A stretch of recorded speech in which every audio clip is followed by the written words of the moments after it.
I've spent the last few years becoming much more aware of what gives me creative energy and what diminishes my creative energy. I've been quite busy recently working on all sorts of different kind of creative artistic endeavours. I've been working on a new series of paintings. I've been developing and starting to film a new art class. So it's all exciting and creatively absorbing things, but it has also been quite energy intensive. And whenever I find myself in a particularly sort of busy creative season, I become really aware of the need to protect the things that sustain my creativity, thinking about what helps to nourish and maintain my creative life over the long term. So, not just the making, but all those things that feed the making.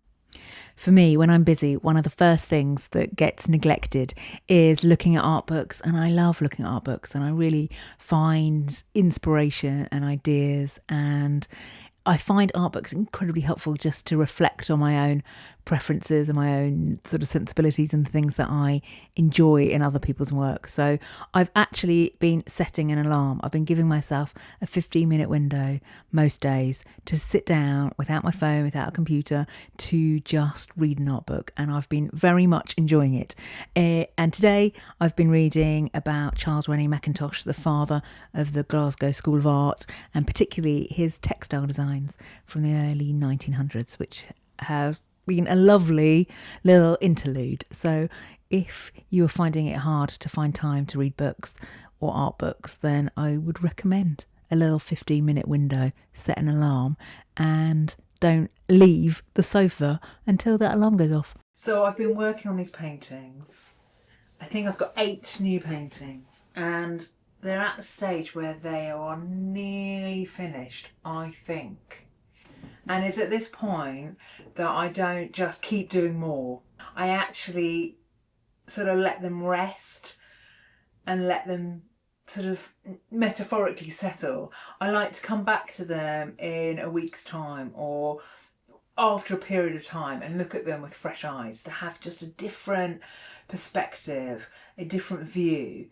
And in judging when a painting is finished, for me, it's all about, does everything belong?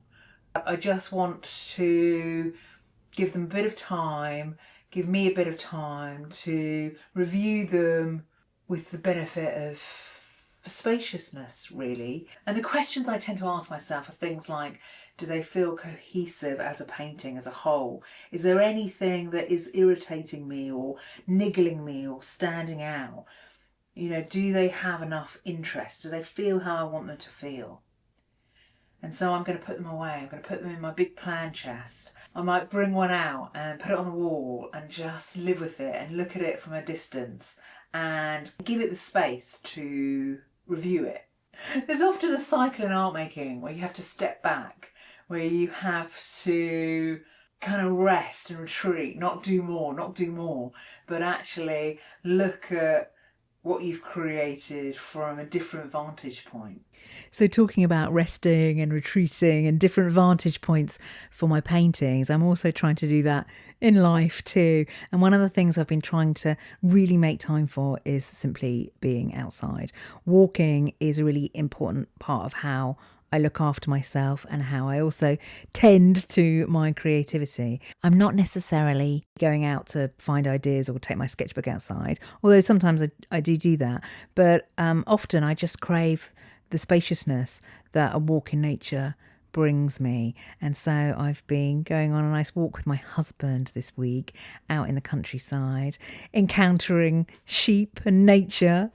Life can get very full, can't it? Especially when you're in the middle of making things or filming things or planning things or doing things, and just being outside seems to really settle my nervous system, and it brings me home to myself. I just find that ideas come to me when I am out in nature. Sometimes things just occur to me as I'm walking.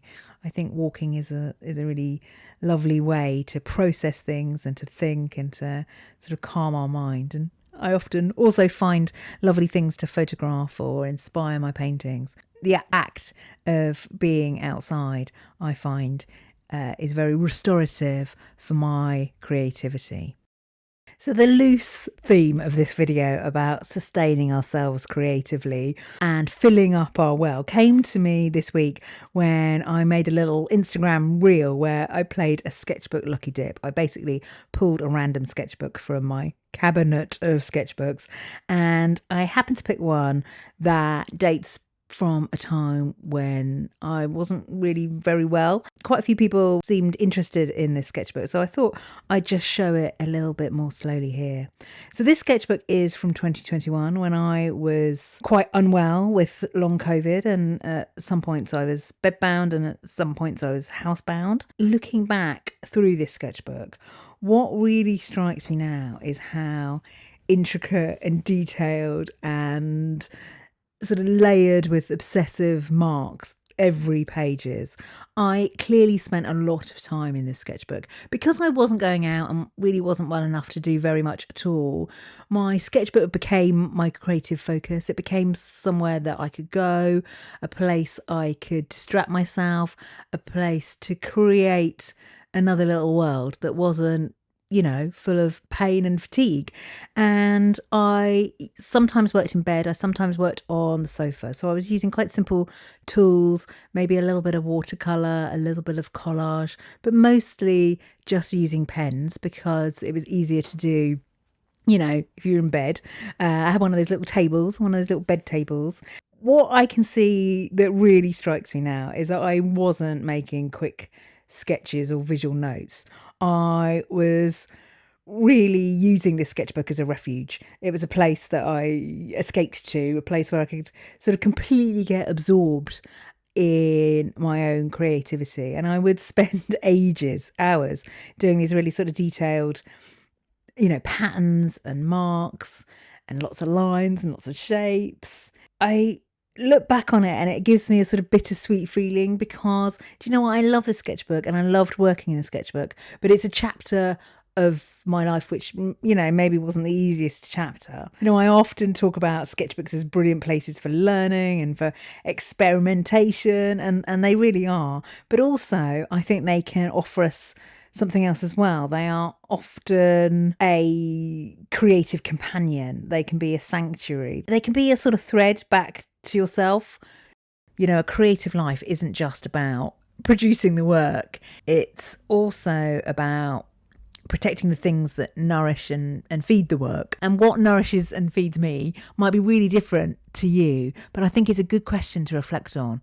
So that's what I've been thinking about in my creativity this week. Not just thinking about the output and the things I'm creating, but how I can make space and protect and do the things that make the creativity more possible. So the walking in nature, the reading books, the working in my sketchbook, the resting, the letting paintings develop at the pace that they're going to develop at, not rushing to the finish line all the time.